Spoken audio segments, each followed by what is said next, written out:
ẹ kú dédé àkókò yìí gbogbo ẹ̀yin olólùfẹ́ ìkànnì Jígí Alára, ìkànnì 24 tó fi ìkàlẹ̀ sí ìlú Ìbàdàn ìpínlẹ̀ Ọ̀yọ́, ilé tí a ti ń sọ ọ̀rọ̀ bí àkọ́lé ìtàn tó jẹ́ wípé pẹ̀lú ìmísí Odùduwà ní gbogbo ọ̀rọ̀ tó ń jáde láti ẹnu wa.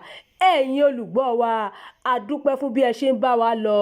Ojú tẹ́ fi ń fò wá kò ní fọ́, bẹ́ẹ̀ sì ni etí tẹ́ fi ń gbọ́ wa kò ní di tẹ́ náwó sí láéláé. Abdulkareem Nimot ni oníròyìn yín. Ìjàmbá ọkọ̀ ló fa ikú òṣèré tíátà Janmole Mr Latin yànnàná ọ̀rọ̀. Òfò ńlá míì tún ṣẹ̀ lágbo eré tíátà Yorùbá.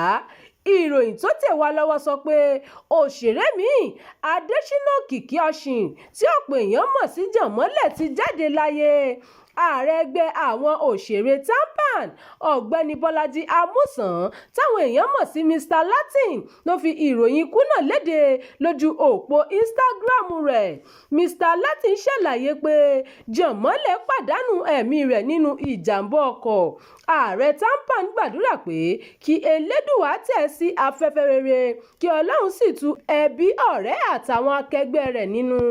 Ẹ ṣeun ẹ̀yin olólùfẹ́ wa, ẹ jẹ́ ká jọ dé ẹ̀ka ìpolówó, tá a bá padà dé ìròyìn tó kù ń tẹ̀ síwájú. Jígí Alára. Bàbá ló gudu.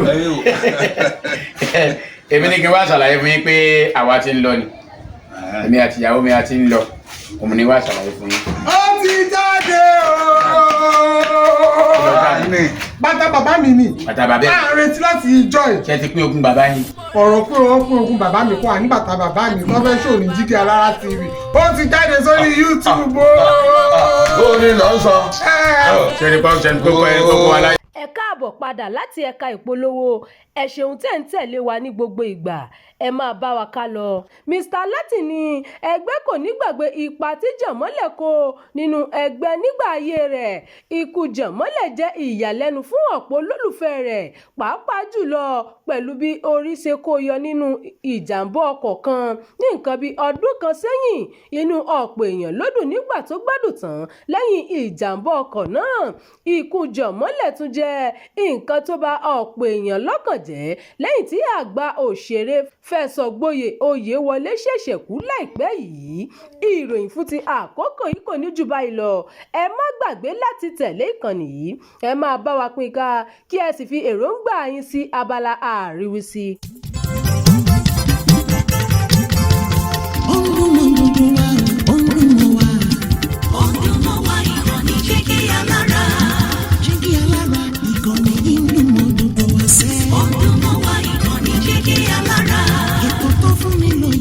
Ètò tó wà ní lọ́yẹ̀ wà ń bẹ̀. Ọdún mọ́ wá ìkànnì Jígí Alára. Ìròyìn lóríṣiríṣi tàbí mọ bó ṣe ń lọ láwùjọ.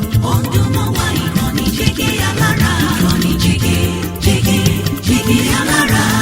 Jígí Alára. Jígí Alára. Jígí Alára.